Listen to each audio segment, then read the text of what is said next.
Debido a que todos recordamos con cierto aprecio la temporada original de los Power Rangers, nos dimos a la tarea de recopilar esta info comentada por los actores originales, en la cual nos cuentan anécdotas de cómo era la situación para ellos en esos momentos, las fiestas interminables, la mala situación económica y hasta cómo es que se grabó el tan reutilizado metraje de Zordon. Comencemos.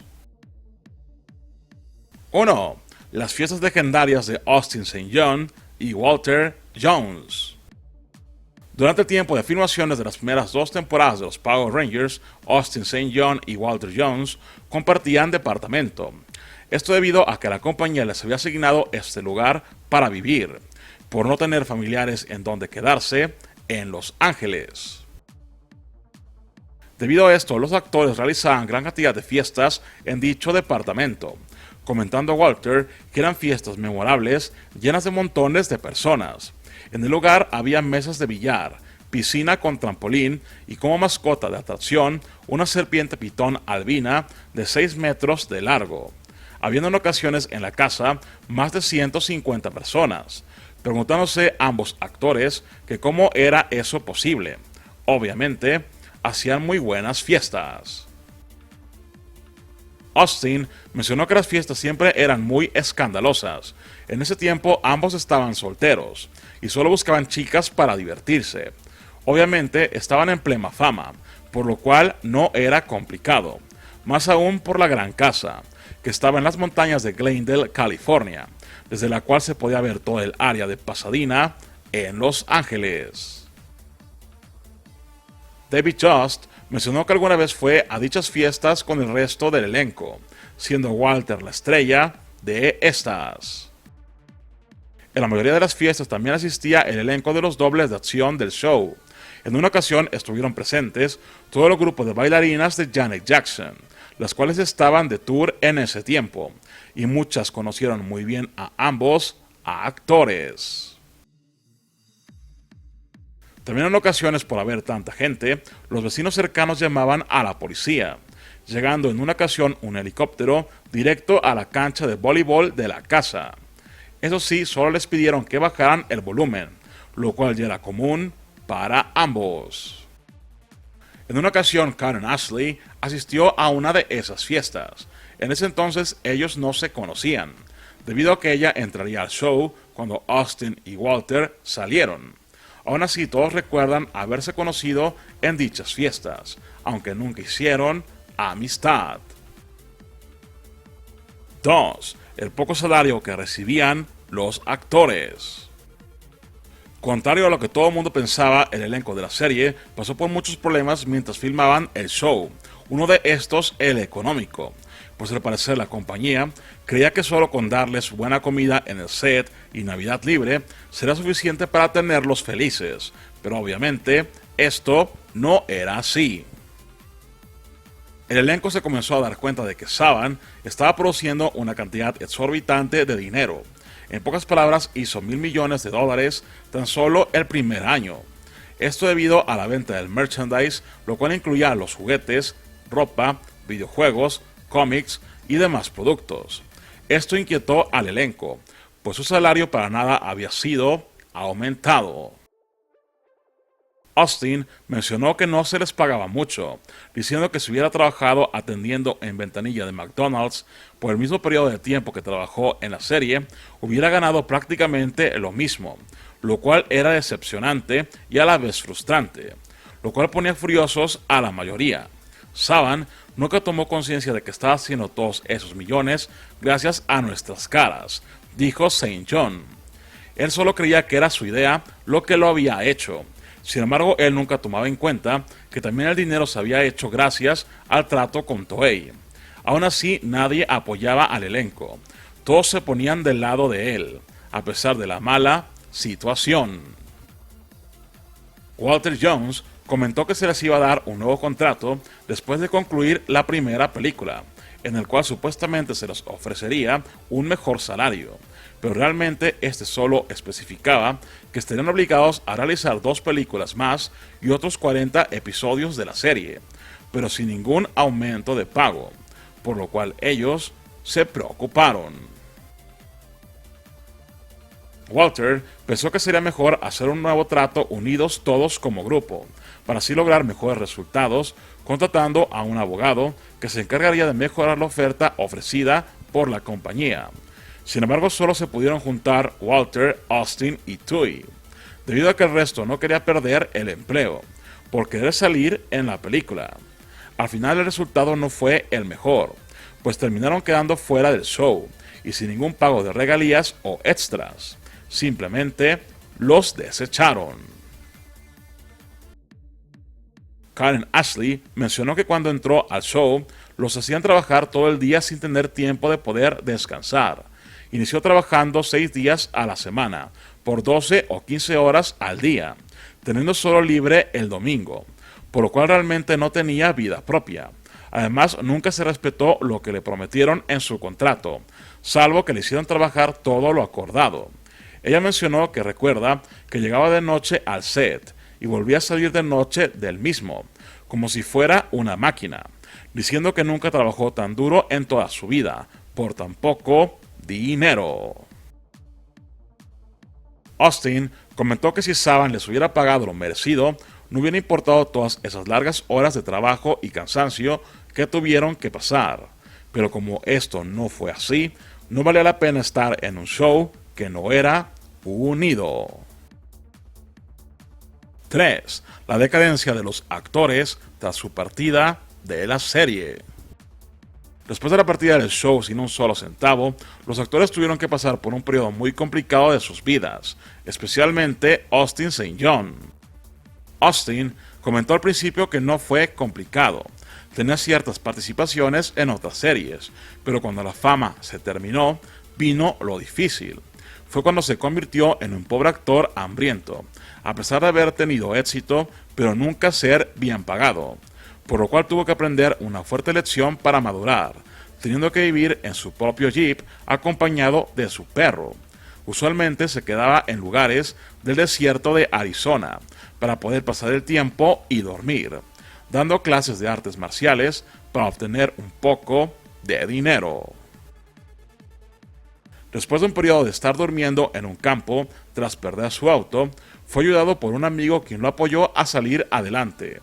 Tras esto, él tuvo que aprender a cómo ser un adulto, y no solo vivir de la fama, teniendo que ocuparse de sus propias responsabilidades. Una lección difícil, la cual odió en su momento, pero que al final fue buena para él. 4. Las bromas pesadas que se hacía el elenco en el set. Al ser un grupo de jóvenes que tenía que estar forzosamente juntos todo el día, daba la pauta para que alguno que otro se hiciera el cómico durante las filmaciones. Jason David Frank era quien todo el tiempo se la pasaba haciendo esta clase de bromas a todos, haciendo en una ocasión que David Just se comiera una mosca en su sándwich, y rompiéndole en una ocasión un cepillo en la cabeza, lo que hizo que el actor sangrara y manchara el sofá de descanso del elenco. David Joss contó que Jason David Frank era así con él porque lo conocía desde pequeño, siendo David niñero de él cuando eran más jóvenes, por lo cual su amistad era a otro nivel, mencionando al actor que siempre se vio como el padrastro de este. Además también dijo que todos le realizaban bromas en el set, por lo cual ya era común.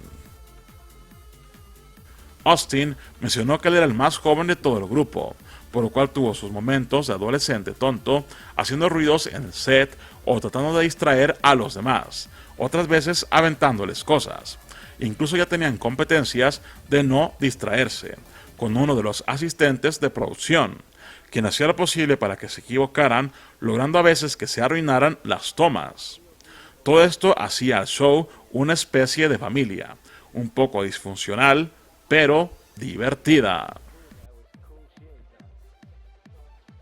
5. El loco proceso de audición para los Power Rangers. Para encontrar al elenco de los Power Rangers, Saban realizó audiciones a miles de actores. Cuando el elenco se eligió, incluso fueron presentados con todo y una alfombra roja. Lo interesante de esto es cómo cada uno de estos actores participó.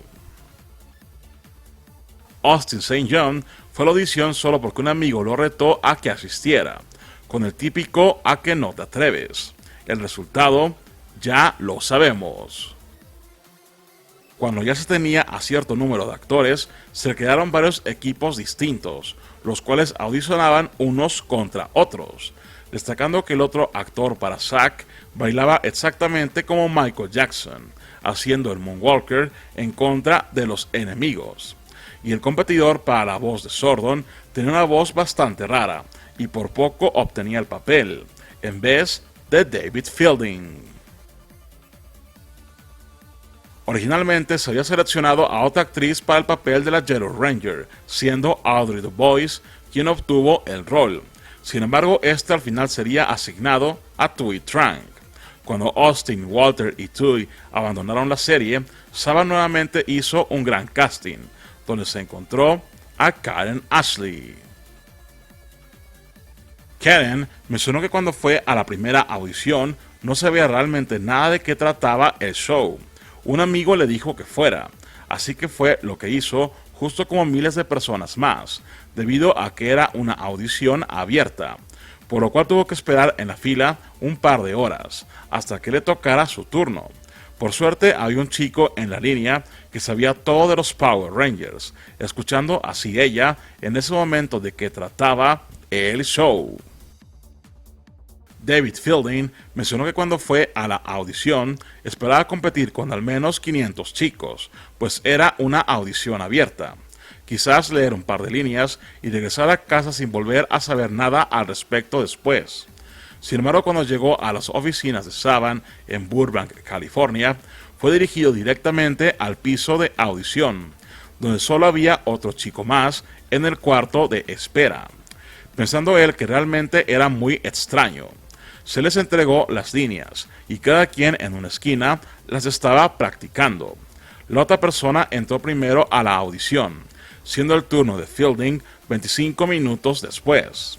Cuando entró al cuarto se sorprendió al ver que ya estaba todo el elenco, el director y los productores allí, haciendo que él se subiera encima de la mesa y leyera las líneas mientras los demás estaban sentados. El actor mencionó que esto no fue del todo raro para él, debido a que leyó que el personaje era una especie de mentor de estos jóvenes y una figura de gran tamaño. Cuando escuchó a la otra persona decir las líneas, se dio cuenta que había usado una voz rara, por lo cual quiso darle un tono distinto y más serio, pensando en ese momento en cómo hablaría Zeus o algo similar a un dios, alguien que se encargaría de manejar a estos nuevos héroes.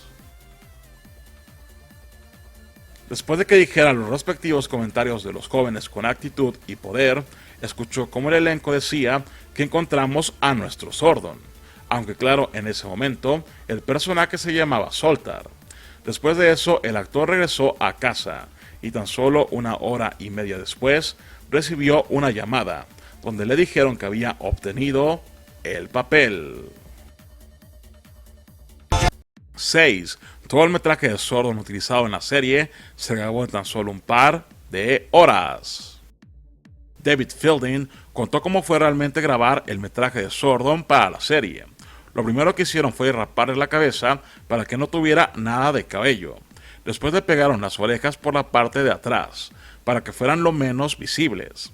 Se le puso gran cantidad de maquillaje para que sus ojos resaltaran mucho más. Y por último, se le pintó todo el torso, cuello y hombros de color verde, para luego ponerlo sentado en una pantalla verde para así grabar las expresiones debido a que solo se utilizaría su cabeza.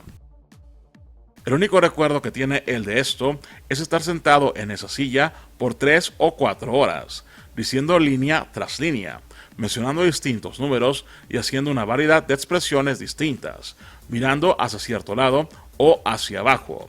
Si tú ves al personaje en la serie, te darás cuenta que sus movimientos y reacciones son muy pocos, y realmente se pueden sincronizar con lo que sea. Quizás esa era la idea, porque el personaje está atrapado en un túnel dimensional intentando comunicarse lo mejor posible. Debido a motivos del presupuesto, nunca se grabó más metraje nuevo de Zordon, aunque inicialmente en el contrato del actor así lo especificaba. Al final solo fue reutilizado este metraje una y otra vez, hasta que el personaje dejó de aparecer. 7.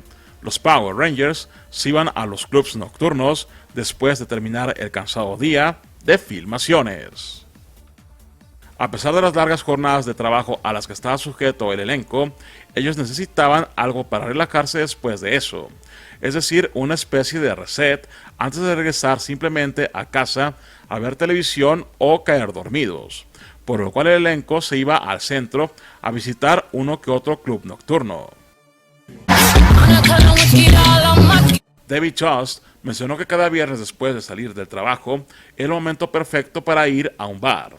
Lo mismo pasaba los sábados por la noche. Si no era una cena fuera de casa, era visitar el dance club más popular en ese momento. Walter era realmente el mejor bailarín, esto debido a que era un bailarín profesional. Lo mismo pasaba con Karen, quien era experta en la pista, quedando David en tercer lugar del mejor bailarín. Walter Jones se acreditó siempre el logro de ser el mejor bailarín del grupo, de allí a que en la serie varias veces integrara pasos de baile, mencionando que el baile siempre fue una pasión para él.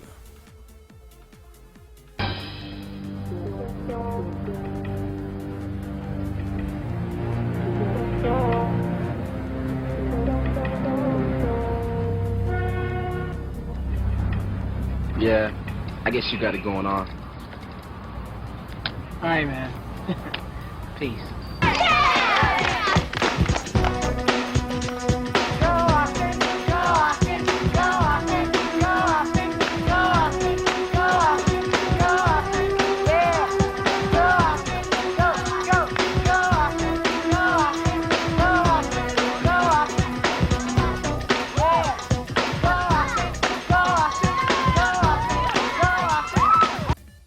¡8!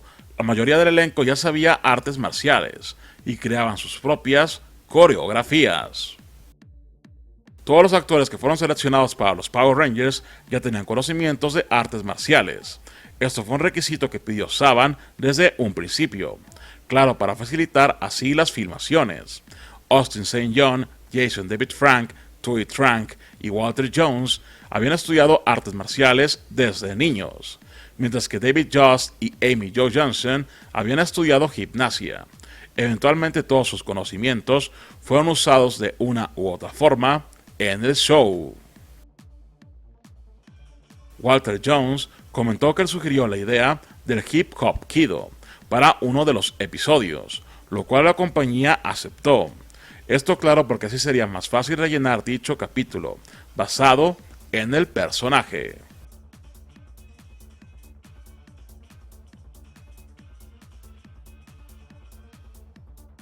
Otro dato interesante era que el elenco no tenía mucho tiempo para aprenderse las distintas coreografías, teniendo en ocasiones solo 15 o 20 minutos para estudiar los movimientos y comenzar a filmar, tratando de que quedara lo mejor posible.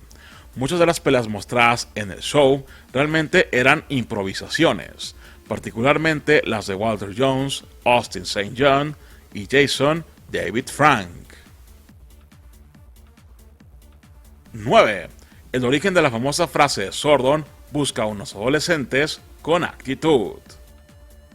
Originalmente el guión de la serie era mucho más serio, pero poco después de comenzar las filmaciones, este sufrió unas modificaciones para hacerlo más fresco y cool, particularmente con las frases de Zordon, como aquella que decía: necesitamos unos adolescentes con actitud.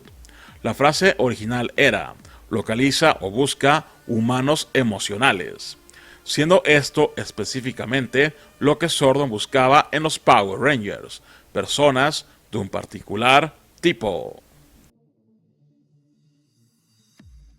Al final la frase de cierta forma quedó mejor, debido a que cada adolescente tiene distinta actitud, y no se buscó solo a un tipo base, lo cual daba a entender que cualquiera podía ser un superhéroe, cosa que era positiva para los jóvenes que veían el show, dándoles el mensaje de que siempre se debe creer en uno mismo. Al final, esos escritores dieron en el punto exacto. 10. Los ataques homofóbicos hacia David Just. La mayoría sabe ahora que David Just es gay, lo cual en estos tiempos ya no es nada fuera de lo común. Pero en aquellos años 90 era una historia muy distinta, pues atacaba al actor simplemente por sus preferencias. Estos abusos venían mayormente de los productores del show y el equipo de producción, lo que lo metió en una fuerte depresión e incluso entrar en un programa religioso donde supuestamente curarían su homosexualidad. Todo esto al final simplemente lo llevó al hospital. David Just mencionó que en ese tiempo fue muy complicado asumir su sexualidad. En ese tiempo había rumores en el set respecto a que él era gay, incluso inventando historias que no eran ciertas con tal de afectarlo, cuando él simplemente quería realizar su trabajo. Lo interesante es que en ese tiempo el actor no salía con nadie, ni tampoco esto debía ser de importancia para los demás. Aún así, en ocasiones, algunas de sus coestrellas le llegaban a preguntar si él era gay, cosa que nunca les confirmó.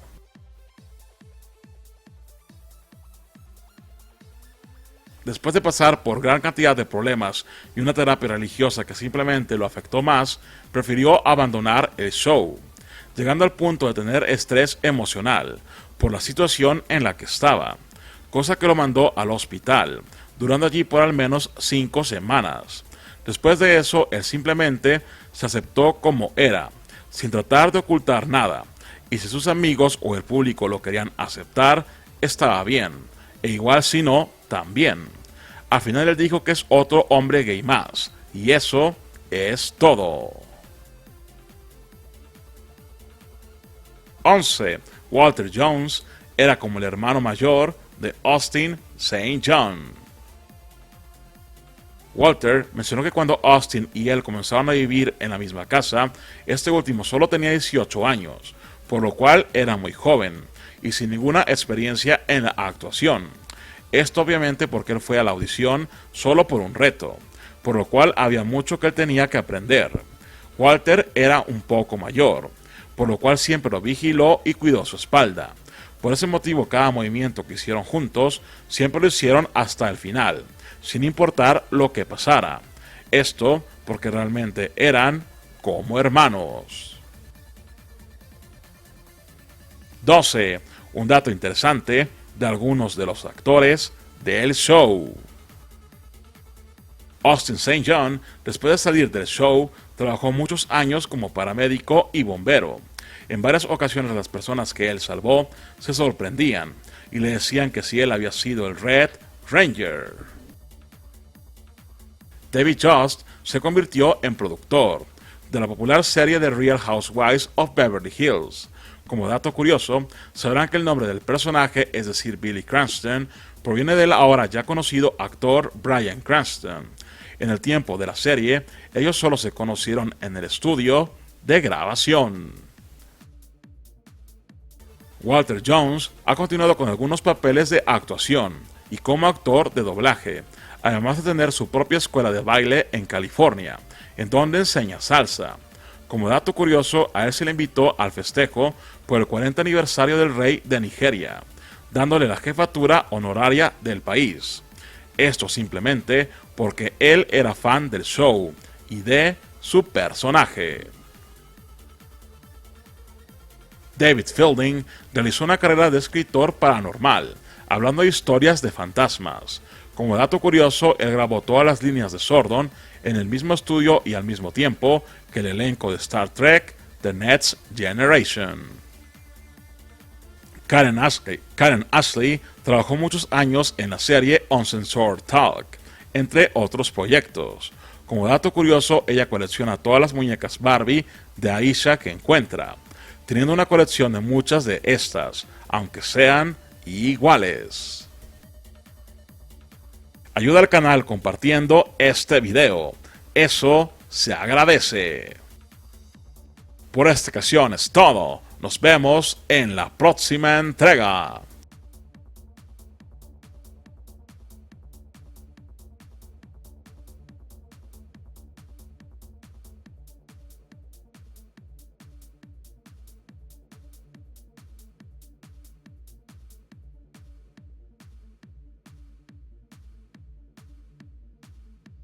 Berserker Barrage!